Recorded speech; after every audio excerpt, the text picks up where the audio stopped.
रियासत से अपने मुतालबात बनवाने के लिए और अपने लोगों के हकूक़ के लिए बार बार हमें एक सरगर्म खातून नज़र आती थी, जो कि इस वक्त गिरफ्तार हैं। लेकिन अब वो खातून गिरफ्तार होने के बाद अदालत में ऐसे अल्फाज अदा कर रही हैं जो कि पूरे के पूरे निज़ाम को, पूरे के पूरे पाकिस्तान के सिस्टम को, रियासत को हिलाने के लिए काफ़ी हैं, क्योंकि रियासत के एक अहम सतून अदलिया पर उनकी जानिब से सवालात उठाए जा रहे हैं। उन्होंने क्या कहा, ज़रा इस वीडियो में खुद देखें। सर मुझे पता है जो फैसला आ चुका है आप वही सुनाएंगे, लेकिन 2 मिनट मुझे दे दें, मैं अपनी बात कह दूँ।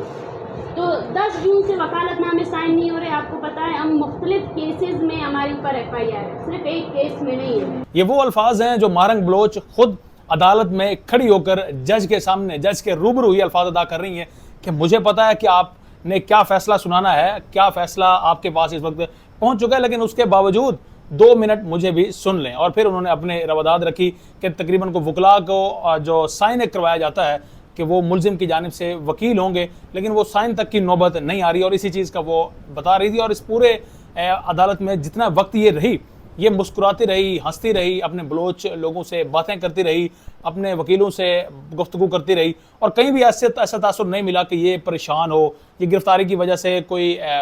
बुज़दिली की जानिब ये जा चुकी हो, अपने मुतालबात से पीछे हट चुकी हो। ये कहीं कुछ नज़र नहीं आया। अब हम ये देखेंगे कि आखिर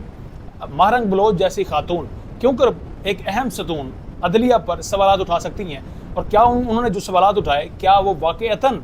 उनके सवालात दुरुस्त हैं। इस हवाले से ज़रा कुछ मिसालें जो हैं वो आपके सामने रखने जा रहे हैं, क्योंकि फ़ैसला बाद में आम आवाम में करना है, आपने ही करना है।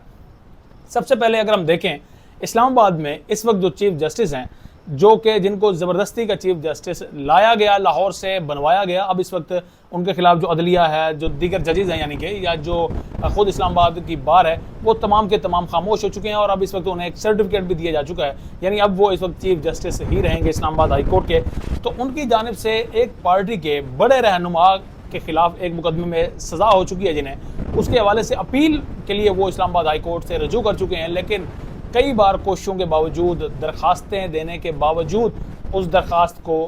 उस अपील को अब तक नहीं सुना गया। दूसरे नंबर पर अगर हम देखें तो सुप्रीम कोर्ट से एक पार्टी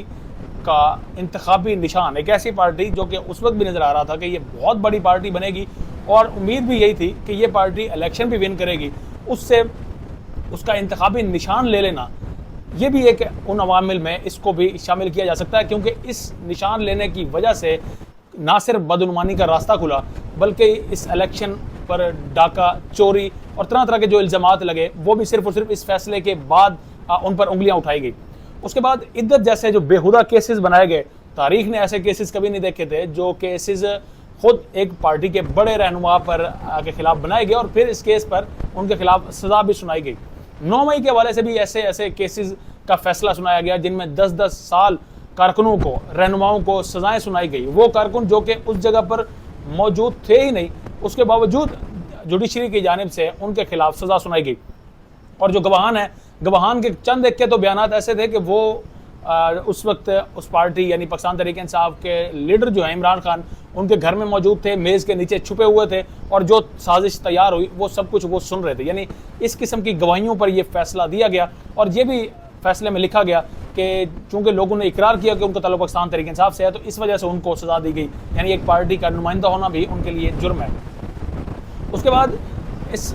सारे सिनेरियो के साथ साथ बर्क रफ्तारी से, तेज़ रफ्तारी से, जहाँ पर लोगों के केस 10-10, 15-15, 17-17 साल लटकाए जाते हों, जहाँ पर लोग फांसियाँ लग चुके हों और बाद में पता चले कि वो बेगुनाह हों, जहाँ पर लोग जेलों में मर चुके हों और उसके बाद उनकी बेगुनाही के सबूत अदालतें फराम करें, वहाँ पर बर्क रफ्तारी से एक जमात के ख़िलाफ़ फ़ैसले दिए जाते हैं। और फैसले दिए जाने में अहम चीज़ जो है वो है इन कैमरा समाअत, यानी वो फैसला ना तो मीडिया की नज़र होगा, ना ही वहाँ पर किसी को मुलाकात की इजाज़त होगी, या ना ही कोई बाहर से कोई बंदा आएगा।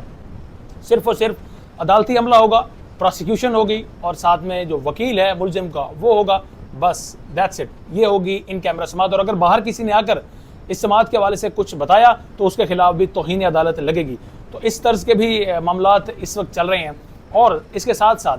चीफ जस्टिस जैसे शख्स को, chief justice of supreme court समझा जाता था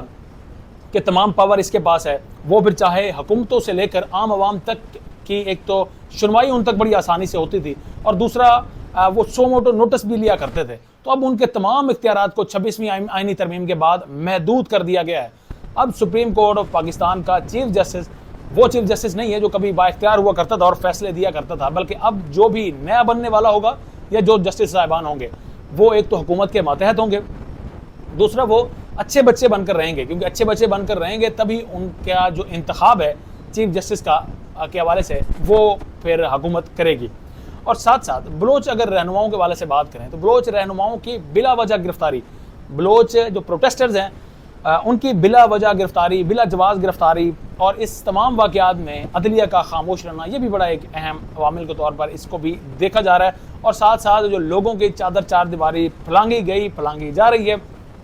अब भी चाहे वो बलोच हो या वो चाहे पाकिस्तान तहरीक इंसाफ के उनसे उनका ताल्लुक हो, इन दोनों में से इन दोनों का अगर कोई सपोर्टर है, कोई रहनुमा है, तो यूँ समझ लें कि पाकिस्तान इस वक्त उसके लिए जहन्नुम बन चुकी है। तमाम रियासती इदारे खुल्लम खुला उसके खिलाफ कार्रवाई कर सकते हैं, कार्रवाई के साथ साथ पैसे बटोर सकते हैं, बदनुमानी करप्शन में मुलविस हो सकते हैं,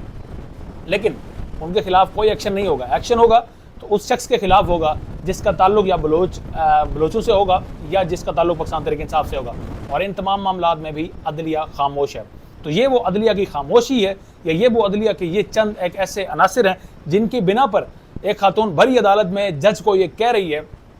कि हमें पता है कि आपके पास जो फैसला आ चुका है आपने वही सुनाना है। यानी कि अदलिया के मुंह पर एक ज़ोरदार तमाचा था जो कि रिसीव किया गया, लेकिन उस वक्त सामने जज की खामोशी ये चीज़ जाहिर कर रही थी कि अदलिया आखिर में कहाँ से कंट्रोल हो रही है, या अदलिया क्यों कर और कैसे मैनेज हो रही है और क्यों कर बाइख्तियार अब नहीं रही और किसी के खिलाफ भी कुछ भी फैसला करने पर इस वक्त इख्तियार रख रही है। यानी कि जो मजलूम है तो मजलूमों का साथ देने के बजाय जालिमों के साथ भी हमें अदलिया खड़ी हुई नज़र आती है।